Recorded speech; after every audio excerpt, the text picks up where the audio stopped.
Judas, siervo de Jesucristo y hermano de Jacobo, a los llamados, santificados en Dios Padre y guardados en Jesucristo. Misericordia y paz y amor os sean multiplicados. Amados, por la gran solicitud que tenía de escribiros acerca de nuestra común salvación, me ha sido necesario escribiros exhortándoos que contendáis ardientemente por la fe que ha sido una vez dada a los santos. Porque algunos hombres han entrado encubiertamente, los que desde antes habían sido destinados para esta condenación, hombres impíos que convierten en libertinaje la gracia de nuestro Dios y niegan a Dios el único soberano y a nuestro Señor Jesucristo. Mas quiero recordaros, ya que una vez lo habéis sabido, que el Señor, habiendo salvado al pueblo sacándolo de Egipto, después destruyó a los que no creyeron. Y a los ángeles que no guardaron su dignidad, sino que abandonaron su propia morada, los ha guardado bajo oscuridad en prisiones eternas para el juicio del gran día, como Sodoma y Gomorra y las ciudades vecinas, las cuales de la misma manera que aquellos, habiendo fornicado e ido en pos de vicios contra naturaleza, fueron puestas por ejemplo, sufriendo el castigo del fuego eterno. No obstante, de la misma manera también estos soñadores mancillan la carne, rechazan la autoridad y blasfeman de las potestades superiores.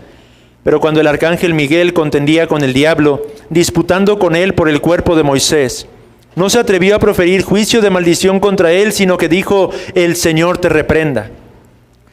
Pero estos blasfeman de cuantas cosas no conocen, y en las que por naturaleza conocen, se corrompen como animales irracionales. ¡Ay de ellos! Porque han seguido el camino de Caín, y se lanzaron por lucro en el error de Balaam, y perecieron en la contradicción de Coré. Estos son manchas en vuestros ágapes, que comiendo impúdicamente con vosotros, se apacientan a sí mismos. Nubes sin agua, llevadas de acá para allá por los vientos. Árboles otoñales sin fruto, 2 veces muertos y desarraigados. Fieras ondas del mar que espuman su propia vergüenza, estrellas errantes para las cuales está reservada eternamente la oscuridad de las tinieblas. De estos también profetizó Enoc, séptimo desde Adán, diciendo: He aquí vino el Señor con sus santas decenas de millares, para hacer juicio contra todos y dejar convictos a todos los impíos de todas sus obras impías que han hecho impíamente y de todas las cosas duras que los pecadores impíos han hablado contra él. Estos son murmuradores, querellosos, que andan según sus propios deseos, cuya boca habla cosas infladas, adulando a las personas para sacar provecho. Pero vosotros, amados, tened memoria de las palabras que antes fueron dichas por los apóstoles de nuestro Señor Jesucristo, los que os decían: en el postrer tiempo habrá burladores que andarán según sus malvados deseos. Estos son los que causan divisiones, los sensuales que no tienen al Espíritu. Pero vosotros, amados, edificándoos sobre vuestra santísima fe, orando en el Espíritu Santo, conservaos en el amor de Dios, esperando la misericordia de nuestro Señor Jesucristo para vida eterna. Algunos que dudan, convencedlos; a otros salvad, arrebatándolos del fuego; y de otros tened misericordia con temor, aborreciendo aún la ropa contaminada por su carne. Y a aquel que es poderoso para guardaros sin caída y presentaros sin mancha delante de su gloria con gran alegría, al único y sabio Dios, nuestro Salvador, sea gloria y majestad, imperio y potencia, ahora y por todos los siglos. Amén. Pueden tomar su asiento y vamos a orar al Señor.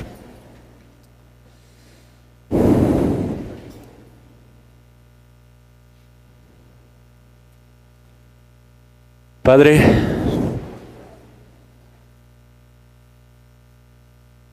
buscamos de tu misericordia, Señor,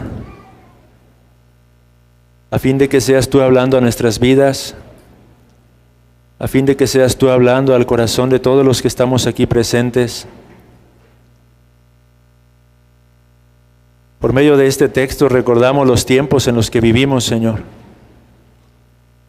Tiempos peligrosos, tiempos en los que somos llamados, somos apercibidos a contender por la verdad, a luchar por el avance de tu reino, Señor. Comenzando por guardarnos a nosotros mismos, Señor. Caminando a través de este mundo, a través de este valle de sombra de muerte, con diligencia, Señor, siguiendo las pisadas de nuestro amado y bendito Salvador Jesucristo. Padre, vemos a nuestro alrededor tristemente la condición en la que multitudes se encuentran, no solo de aquellos que abiertamente rechazan tu palabra y tu evangelio, pero aún entre aquellos que con sus labios dicen conocer al Cristo de las Escrituras, pero con sus actos lo niegan rotundamente. Ayúdanos, Señor. Concédenos gracia para que hoy tu Santo Espíritu pueda exhortar nuestros corazones, Señor, a contender ardientemente por la verdad a la luz de lo que está aquí escrito, Señor, y de la forma en la que está escrito. Danos gracia y sabiduría, Señor, para jamás olvidar y descansar, Señor,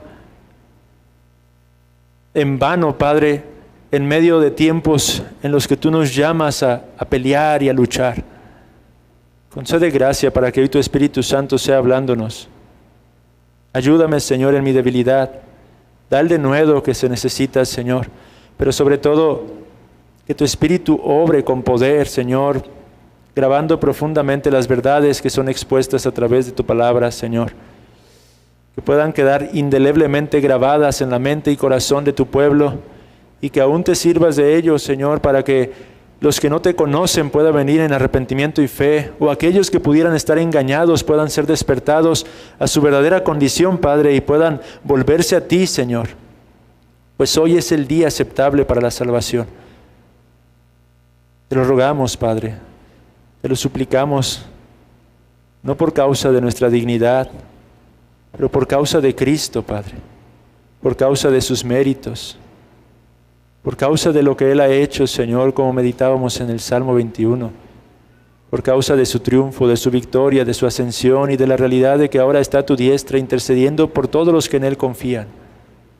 Por Él, y solo por Él lo pedimos, Padre. Amén y amén, Señor.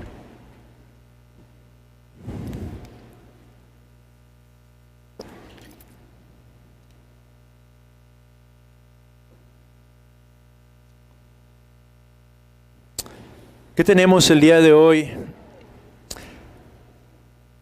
Hoy nos disponemos a escudriñar versículos 17 al 19 de esta breve carta.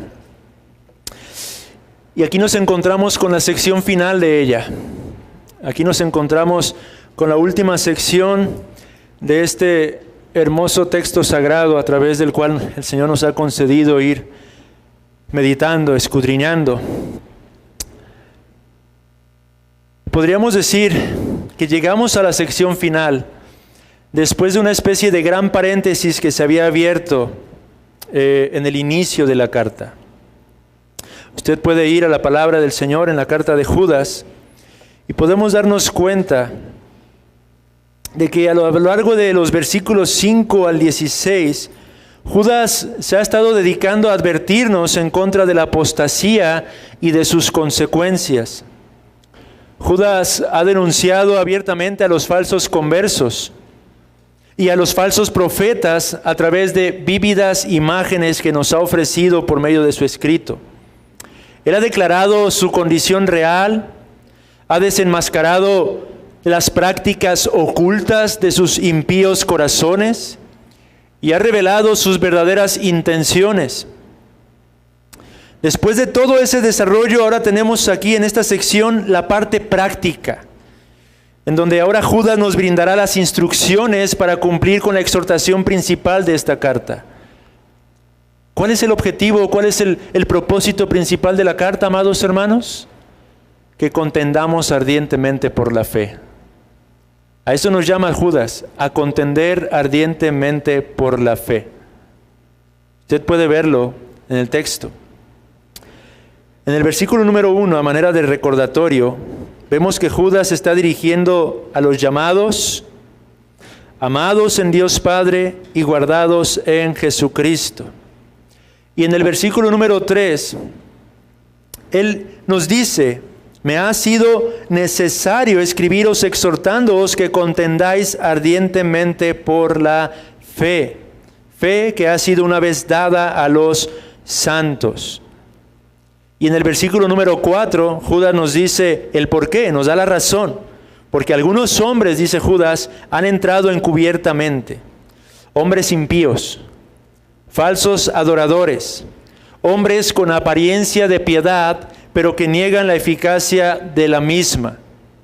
Eso es lo que nos resume, o es lo que nos dice en esos versículos, primeros 4 versículos. Judas nos revela hacia quién se está dirigiendo. Judas nos muestra el propósito de su texto, de su escrito: contender ardientemente por la fe. Y la razón de ello es porque hay impiedad entre ustedes, dice Judas. Hay falsos conversos entre ustedes, hay hombres perversos, hombres impíos, que aparentan piedad, pero que en realidad niegan la eficacia de la misma, que se han inmiscuido en medio de ustedes, en medio de la entraña de la iglesia.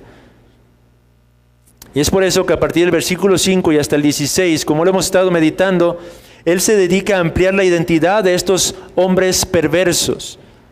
Él se dedica a mostrarnos quiénes son estos falsos conversos, cómo son estos falsos conversos, cómo luce un falso maestro, cómo luce un falso predicador, un falso profeta.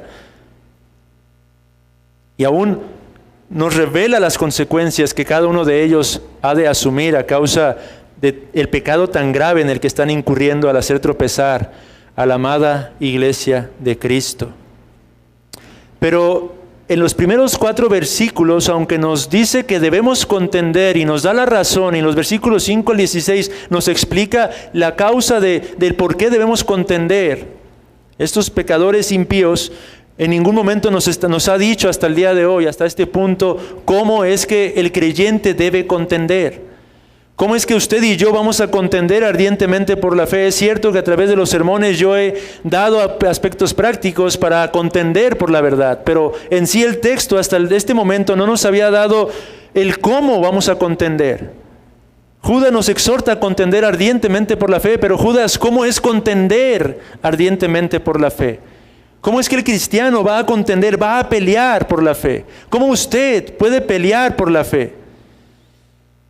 De manera que a partir de los versículos 17 y hasta el 25, Judas comienza a dar esta serie de instrucciones. Cómo el cristiano debe contender ardientemente por la fe. Así que estos últimos versículos, hermanos, si bien son de mucha exhortación, son de mucha instrucción para la iglesia cristiana. Han sido de mucha instrucción y edificación para mi vida. Y ruego al Señor que igualmente sean de instrucción y edificación para esta iglesia local, a fin de que podamos contender ardientemente por la verdad. Veamos el versículo 17. Pero vosotros, amados, dice Judas.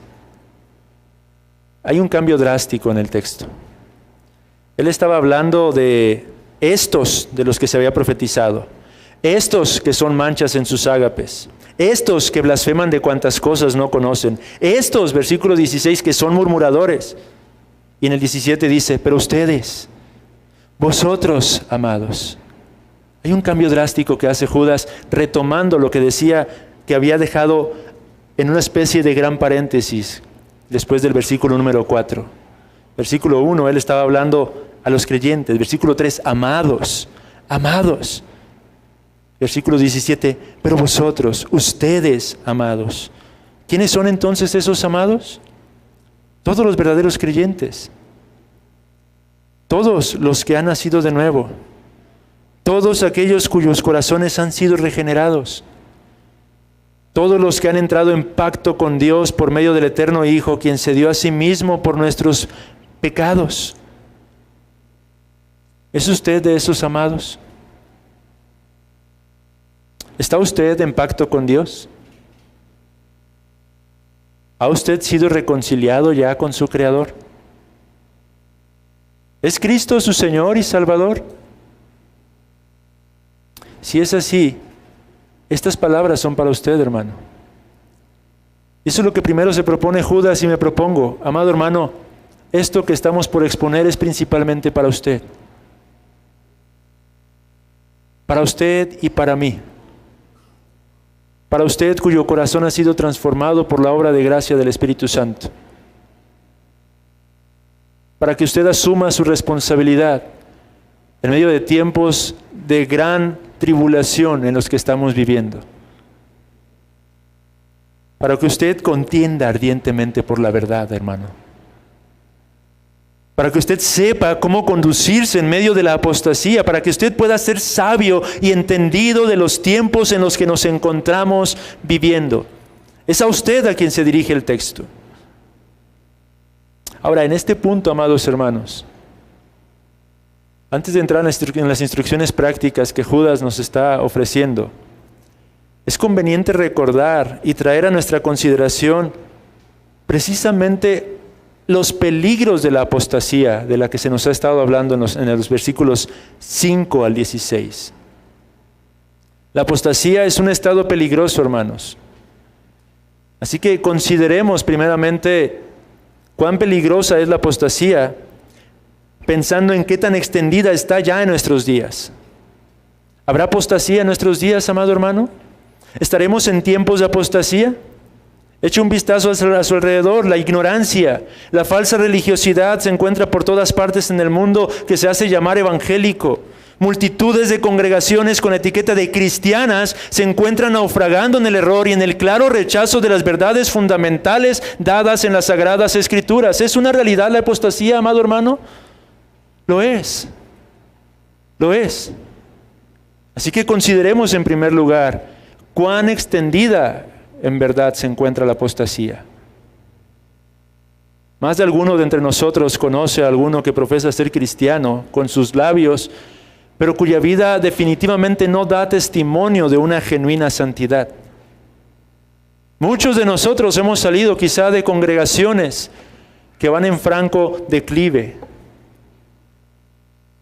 En segundo lugar, consideremos que la apostasía actual está acompañada de un inminente peligro. ¿Cuál es ese inminente peligro, amados hermanos? El gran endurecimiento que provoca. ¿Cuántas personas rechazan las palabras claras reveladas en las Sagradas Escrituras? ¿Cuántos profesantes o cuántas personas que dicen ser cristianas, cuando uno le presentan los claros textos de las Sagradas Escrituras respecto a la justificación, respecto a la regeneración, lo rechazan? Sus corazones están completamente endurecidos. La apostasía trae consigo el peligro de endurecimiento. Y usted y yo corremos ese riesgo. Podemos llegar a endurecernos igualmente. Por lo tanto, ¿será este un tiempo para sentirnos seguros y descuidados?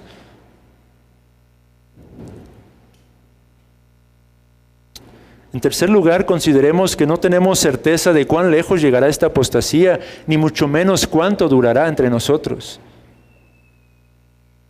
Vemos cosas cada vez más terribles, más escandalosas, más contrarias a la palabra de Dios en medio de los círculos que profesan ser cristianos. ¿Cuán lejos llegará aún la apostasía? No lo sabemos, amados hermanos. ¿Cuánto tiempo el Señor en su soberana potestad permitirá que esto siga caminando? No lo sabemos, amados hermanos. Con una profunda tristeza y carga en mi corazón, leía hace algunos días acerca de anuncios en las redes sociales de algunas congregaciones que buscaban pastor para su iglesia como si fuera una especie de oficio, trabajo secular.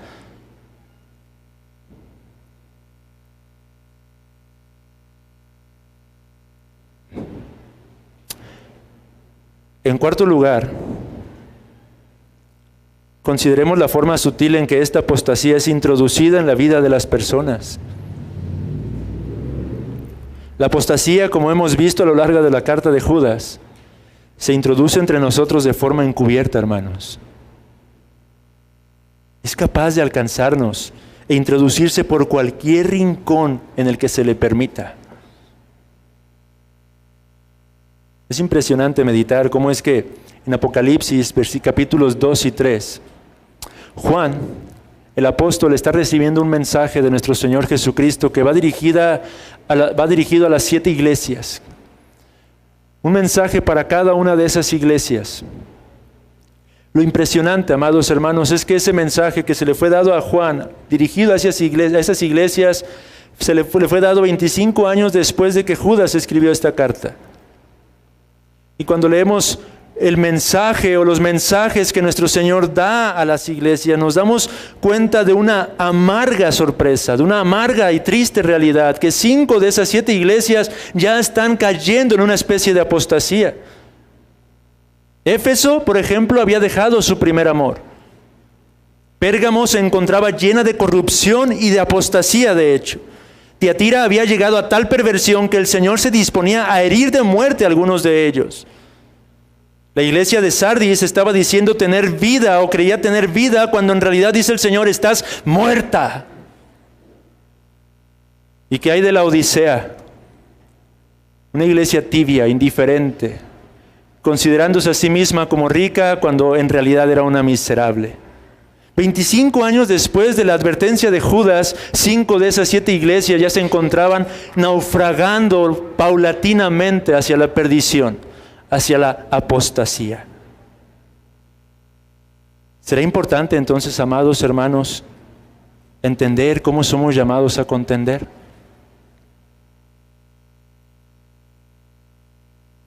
En quinto lugar, consideremos también que hay una apostasía que es irrevocable y que termina en la ruina eterna del alma. Recordemos que hemos hablado a la luz del escrito del puritano John Owen, que él mencionaba una apostasía parcial del Evangelio. Y hemos hablado de eso mucho en los textos. Pero hay una apostasía que es irrevocable y que termina en la ruina eterna de las almas. El mensaje del Evangelio es un mensaje de esperanza al perdido. La gracia de Dios es abundante y se ofrece a todo hombre. No podemos nosotros tomar la prerrogativa respecto a si a alguien se le ha negado finalmente esta gracia, pero el Dios soberano puede juzgar a alguien en vida entregándolo a un terrible estado de indiferencia ante las amenazas y las promesas evangélicas. Hay un punto, amados hermanos, en el que cuando uno comienza a apartarse de la verdad, a apartarse de la fe, termina por demostrar lo que realmente había en su corazón y Dios, en una especie de juicio, lo entrega a la dureza de su propio corazón. Cauteriza por completo su conciencia. En tal estado, para la persona es imposible ya el arrepentimiento. Hay un juicio que Dios determina en vida para tales almas. El puritano John Bunyan, en su obra del progreso del peregrino, retrata esta condición de una manera muy gráfica. Sé que aquí los niños han leído ya mucho el progreso del peregrino y sabrán de qué estamos hablando. Pero para aquellos que no saben de qué estamos hablando, déjenme leer nada más un pequeño diálogo que se encuentra en esta preciosa obra del progreso del peregrino. Cuando Cristiano es llevado en la casa del intérprete y se le muestran diferentes escenas, diferentes objetos o cosas para enseñarle verdades espirituales, llega a un punto en un cuarto donde hay un hombre que se encuentra encerrado dentro de una especie de jaula. Y Cristiano se acerca a tal hombre y le pregunta, ¿quién eres tú? A lo que responde el enjaulado, en otro tiempo hice profesión de cristiano y prosperaba y florecía a mis propios ojos y a los ojos de los demás. Me creía destinado a la ciudad celestial y esta idea me llenaba de grande regocijo, pero ahora soy una criatura de desesperación, encerrado en esta jaula de hierro. No puedo salir. ¡Ay de mí! No puedo salir. Cristiano le pregunta, pero ¿cómo has llegado a este estado tan miserable? Dejé de velar y de ser sobrio. Solté la rienda a mis pasiones. Pequé contra lo que clara y expresamente manda la palabra y bondad del Señor. Entristecí al Espíritu Santo y éste se ha retirado. Tenté al diablo y vino a mí. Provoqué la ira de Dios y el Señor me ha abandonado. Mi corazón se ha endurecido de tal manera que ya no puedo arrepentirme. ¿Pero no hay remedio ni esperanza ante ti?, le pregunta Cristiano. ¿Habrás de estar encerrado siempre en esa férrea jaula de desesperación? ¿No es infinitamente misericordioso el Hijo bendito del Señor? Oh, he perdido toda esperanza, responde. He crucificado de nuevo en mí mismo al Hijo de Dios. He aborrecido su persona. He despreciado su justicia. He profanado su sangre. He ultrajado al Espíritu de gracia. He aquí por qué me considero destituido de toda esperanza y no me restan sino las amenazas terribles de un juicio cierto y seguro y la perspectiva de un fuego abrasador de cuyas llamas he de ser pasto. A este estado me han traído mis pasiones, los placeres e intereses mundanos, en cuyo goce me prometí en otro tiempo muchos deleites, pero que ahora me atormentan y me corroen como un gusano de fuego. Pero ¿no puedes aún al presente volverte a Dios y arrepentirte? Dios me ha negado el arrepentimiento. En su palabra no encuentro ya estímulo para creer. Es el mismo Dios el que me ha encerrado en esta jaula. Y todos los hombres del mundo juntos no me podrán sacar de ella. Oh, eternidad, eternidad. ¿Cómo podré yo luchar con la miseria que me espera en la eternidad? Fin de la cita. Este diálogo retrata lo que quiero transmitir con esto. ¿Estás tú en una condición franca de decaimiento espiritual?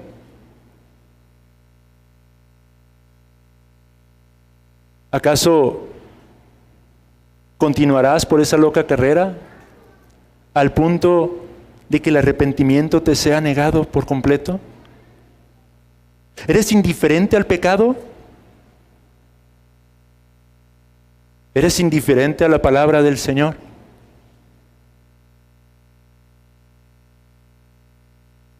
Consideremos, amados hermanos, la realidad de la apostasía final. Y finalmente consideremos la naturaleza y la culpa de la apostasía total y la severidad de Dios contra tales apóstatas. El Dios 3 veces santo extiende su gracia y su misericordia a través del sacrificio de su amado Hijo. Él es paciente para con todos, esperando que el impío se vuelva de sus malos caminos. Pero aquel que, habiendo pretendido abrazar esta gloriosa verdad y después se vuelve en su contra, no puede esperar sino una justa condenación a causa de pisotear la sangre del glorioso y unigénito Hijo de Dios. Pongamos en nuestras mentes todas y cada una de estas consideraciones respecto de la apostasía, a fin de que podamos entender la importancia de las instrucciones que Judas nos va a proporcionar a partir del versículo número 17. ¿Cómo podemos entonces contender? ¿Cómo puede usted contender? ¿Qué debe hacer para contender ardientemente por la fe a fin de huir de la apostasía? A fin de luchar en contra de la apostasía. 4 aspectos son los que podríamos encontrar a manera de resumen como parte de lo que el Espíritu Santo nos manda hacer en medio de tiempos de apostasía a través de la instrucción de estos pasajes.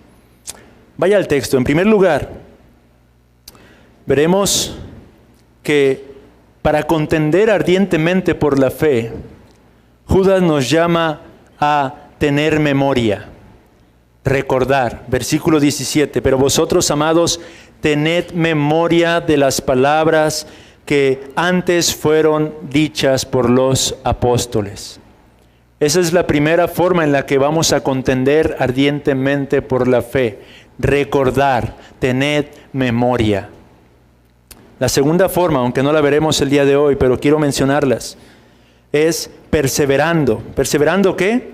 Vea lo que dice versículos 20 en adelante. Pero vosotros, amados, edificando sobre vuestra santísima fe, orando en el Espíritu Santo. Perseverando, amados hermanos, en los medios de gracia.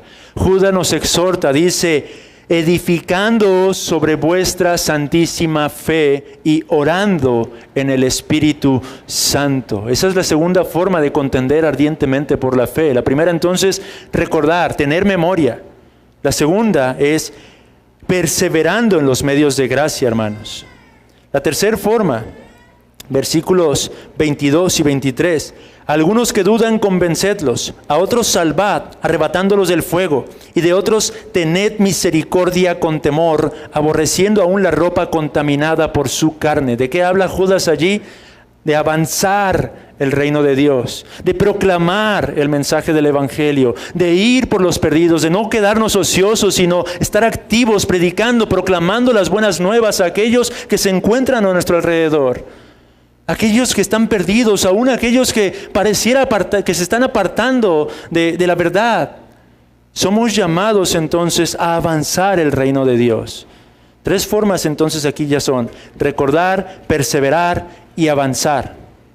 Y la 4ª forma la vemos en lo que se conoce como la doxología: confiar. ¿Confiar en qué? Confiar y descansar en la omnipotencia del Dios eterno, quien es fiel y suficiente para guardar a su pueblo en medio de la cruenta lucha que a menudo se nos advirtió que habremos de librar.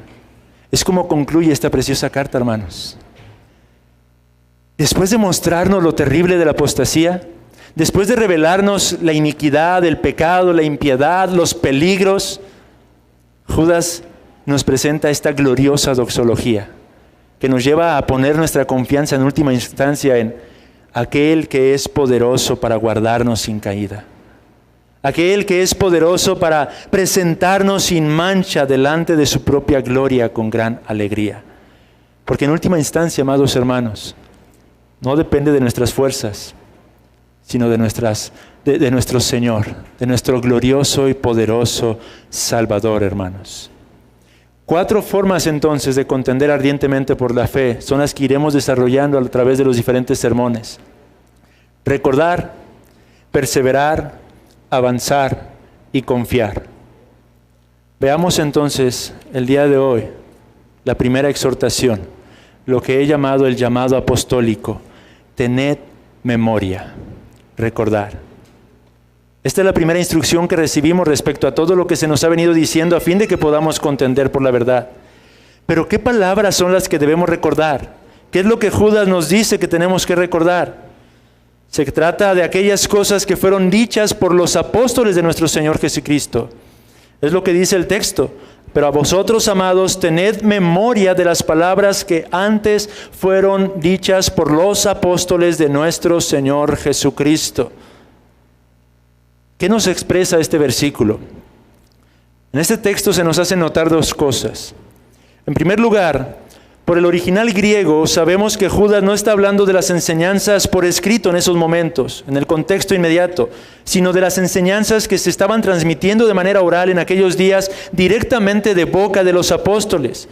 La palabra griega utilizada ahí es rimaton, cuyo significado literal es palabras o dichos, sin hacer referencia a escritos. En segundo lugar, Judas no está hablando de absolutamente todas las enseñanzas dadas por los apóstoles en este contexto específico. Aunque bien podríamos hacer algunas implicaciones en un contexto más amplio, sin embargo, las palabras a las que se refiere aquí en su contexto inmediato son las que nos presenta a manera de resumen en el versículo número 18, que dice: los que os decían, en el postrer tiempo habrá burladores que andarán según sus malvados deseos. Esto es lo que somos llamados a recordar, hermanos. A esto se refiere Judas cuando nos exhorta a no olvidar lo que los apóstoles de nuestro Señor habían dicho. Se refiere a las advertencias respecto a los falsos conversos y a los falsos maestros que se introducirían en medio de la iglesia y que él mismo ha estado denunciando y describiendo tan gráficamente para nosotros. Es decir, debemos recordar la realidad de los días de apostasía en el que muchos podrían ser literalmente arrastrados. Esto es lo que se nos exhorta a recordar, a no olvidar, hermanos, a esperar que se levantarán entre nosotros falsos conversos, falsos creyentes, falsos pastores. Es a lo que se refiere con el postrer tiempo. El postrer tiempo son estos días, hermanos. Cuando la Biblia habla del postrer tiempo, no está hablando de días que vendrán más adelante. Habla de hoy, ahora. Estos postreros días Son los días desde la primera venida de Cristo hasta su segunda venida. La Biblia una y otra vez hace referencia a estos como los postreros días. Eso es algo que tenemos que tener claro en nuestras mentes. Este concepto aparece a lo largo de las epístolas. Por ejemplo, 1 de Pedro, capítulo 1, versículo 5, dice que sois guardados por el poder de Dios mediante la fe, para alcanzar la salvación que está preparada para ser manifestada en el tiempo postrero. Y en el versículo 20 dice, ya destinado desde antes de la fundación del mundo, pero manifestado en los postreros tiempos por amor de vosotros. Pedro está hablando ahí acerca de la obra de Cristo, está hablando acerca de la salvación que ya ha sido manifestada. Estos son los postreros tiempos en los que se ha revelado esta gloriosa salvación. La carta a los Hebreos, capítulo 1, versículos 1 al 2 dice, Dios, habiendo hablado muchas veces y de muchas maneras en otro tiempo a los padres por los profetas, en estos postreros días nos ha hablado por el Hijo. Estos son esos postreros días. Son los postreros días de los que Judas está hablando. Son los postreros días en los que Cristo Jesús vino a dar salvación. Y concluirán hasta su segunda venida, hermanos. Y eso es lo que se nos está exhortando a recordar. Primera de Juan, capítulo 2, versículos 18 y 19, el apóstol dice, hijitos, ya es el último tiempo. Y según vosotros oísteis que el anticristo viene, así ahora han surgido muchos anticristos. Por esto conocemos que es el último tiempo. Salieron de nosotros, pero no eran de nosotros, porque si hubiesen sido de nosotros, habían permanecido con nosotros. Pero salieron para que se manifestase que no todos son de nosotros. Los días de Judas entonces eran ese postrer tiempo, y nuestros días también lo son, hermanos. Estos son los días en los que el Espíritu Santo había advertido que aparecería la apostasía. Hay varios textos que ya había citado en un sermón ya hace algún buen tiempo, pero quiero citarlos rápidamente. Puede usted tomar nota de ellos porque los voy a citar rápido. Mateo 24, nuestro Señor Jesucristo dice, porque se levantarán falsos cristos y falsos profetas y harán grandes señales y prodigios, de tal manera que engañarán, si fuere posible, aún a los escogidos. Cristo anunció la realidad de tales días en los que falsos cristos, falsos maestros se levantarían buscando engañar, si fuera posible, aún al pueblo del Señor. Hechos 20, versículos 29 y 30. El apóstol Pablo dice, porque yo sé que después de mi partida entrarán en medio de vosotros lobos rapaces que no perdonarán al rebaño. Y de vosotros mismos, dice el apóstol, se levantarán hombres que hablen cosas perversas para arrastrar tras sí a los discípulos. Cristo había advertido, Pablo lo había advertido a través del libro de los Hechos, y en 2 de Timoteo 4:4 también el apóstol Pablo exhorta a Timoteo diciendo, y apartarán de la verdad el oído y se volverán a las fábulas. Pablo había anunciado a Timoteo, Timoteo, debes esperar que multitudes de los que ahora profesan ser de Cristo, llegará el día en que se apartarán de la verdad e irán en pos de fábulas. 1 Timoteo 4:1 le vuelve a escribir ahí, pero el Espíritu dice claramente que en los postreros tiempos algunos apostatarán de la fe, escuchando a espíritus engañadores y a doctrinas de demonios. ¿Lo puede ver, hermano? El Espíritu Santo, por medio de los apóstoles, ya había advertido de esta realidad. Segunda de Tesalonicenses 2:7 dice, porque ya está en acción el misterio de la iniquidad, solo que hay quien al presente lo detiene, hasta que él a su vez sea quitado de en medio. Pedro, en segunda de Pedro 3:3 también, sabiendo primero esto, que en los postreros días vendrán burladores, andando según sus propias concupiscencias. Pero vosotros, amados, tened memoria de las palabras que antes fueron dichas por los apóstoles de nuestro Señor Jesucristo, los que os decían, en el postrer tiempo habrá burladores que andarán según sus malvados deseos. No debemos ser tomados por sorpresa, hermanos. No debemos ser tomados por sorpresa en cuanto a la realidad de la presencia de tales burladores, tales hombres impíos, que siempre han estado dentro de las entrañas de la verdadera iglesia. Eso lo ha dejado claro Judas en su carta. Él nos reveló al primer gran impío, ¿lo recuerdan? Caín. Y a través de un recorrido por el Antiguo Testamento nos mostró una y otra vez la presencia de tales hombres. De manera que la exhortación, hermano, es a no olvidar que esto es algo que ya estaba anunciado por Dios, para que cuando ocurra no nos tome por sorpresa y para que seamos apercibidos a estar atentos contra todo tipo de brote de apostasía en medio de nosotros. Tened memoria, hermanos. Recordad. Y es que somos prontos para olvidar, hermanos. De pronto, cuando las cosas parecen marchar tan bien, se nos olvida que en realidad estamos en medio de una guerra. Se nos olvida que en realidad estamos en medio del valle de sombra de muerte. Se nos olvida que estamos aún atravesando por un desierto y que esta no es nuestra Canaán, la Canaán celestial. Se nos olvida que no somos más que peregrinos y extranjeros en este mundo. Se nos olvida que Satanás, el mundo y el pecado están continuamente en contra de la iglesia del Señor. Se nos olvida que el mundo aborrece a nuestro Cristo. Se nos olvida que el mundo rechaza por completo la sagrada palabra de nuestro Dios. Tened memoria, dice Judas. Recordad, amados hermanos, sean apercibidos de la realidad en la que se encuentran viviendo. Porque ciertamente habrá burladores que andarán según sus malvados deseos. Ahora quiero hacer énfasis en algo, porque esta es la última vez en la que Judas trata un aspecto de estos burladores que andarán según sus malvados deseos. Hay algo importante que todavía Judas va a transmitirnos a través del versículo número 19 respecto a estos falsos conversos, que estoy seguro que será de mucha bendición y utilidad para la iglesia, como lo ha sido para mí. Son llamados burladores porque rechazan la verdad. Ya hemos hablado de ello en otras ocasiones, así que solo lo estamos mencionando brevemente. Son soñadores que rechazan la autoridad y que andan en sus malvados deseos. Literalmente el texto nos dice que estos andan en sus propias impiedades. ¿Recuerda usted lo que es un impío, hermano?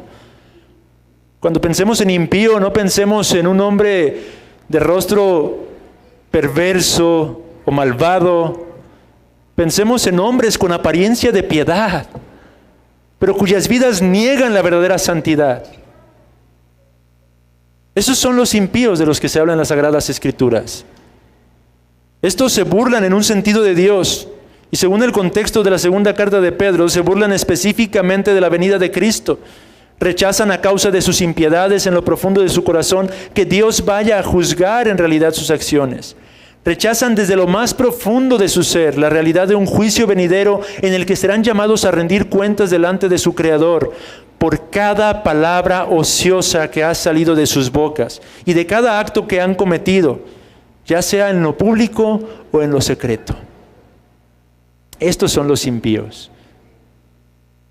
Pueden hablar del juicio de Dios, pero en su corazón no creen que vaya a ocurrir tal. De lo contrario, se apartarían de sus pecados. Se lamentarían por sus pecados. Huirían de sus pecados. Pero lo cierto es que en su corazón no creen que vaya a haber tal juicio. Ellos siguen abrazados al pecado, muchas veces en secreto, aparentando algo que en realidad no son ante la iglesia del Señor. Pero estos olvidan que hay un Dios que todo lo ve. Estos olvidan que hay un Dios que todo lo conoce. Que no hay un solo pensamiento que cruce por nuestras cabezas del cual Dios no tome cuenta. ¿Qué sería de tales si por un momento Dios expusiera todo lo que albergan en sus mentes y corazones delante de la iglesia? Estos son los impíos. El impío no se preocupa ni piensa en las realidades eternas. En contraste, los pensamientos del verdadero creyente deben estar continua y profundamente sumergidos en el mundo venidero. El impío no tiene temor de Dios ante sus ojos. En cambio, el creyente ha de tener su esperanza puesta en el Dios vivo y verdadero. El impío dice en su día a día, no hay Dios, y desea en su corazón de hecho que no lo haya. El piadoso debe ver a Dios en su vida diaria y regocijarse en Él con todo su corazón. El impío profana el nombre de Dios con descaro y agrega pecado sobre pecado al hacerlo. En cambio, el verdadero creyente debe usar el nombre de Dios con profunda reverencia y apartarse de toda iniquidad. El corazón de los impíos es como una cloaca llena de inmundicia. En contraste, el verdadero creyente busca siempre la pureza de su propio corazón. El impío no reconoce el juicio por venir. El creyente nunca debe olvidar esta realidad. El impío vive como si Dios no observara todas las cosas. El creyente no debe olvidar jamás que su Dios es el viviente delante del cual tiene que caminar día tras día, porque todo momento le observa. Pero en el versículo número 19 se nos da un aspecto particular del carácter de tales impíos. Dice allí, estos son los que causan divisiones, los sensuales que no tienen al Espíritu.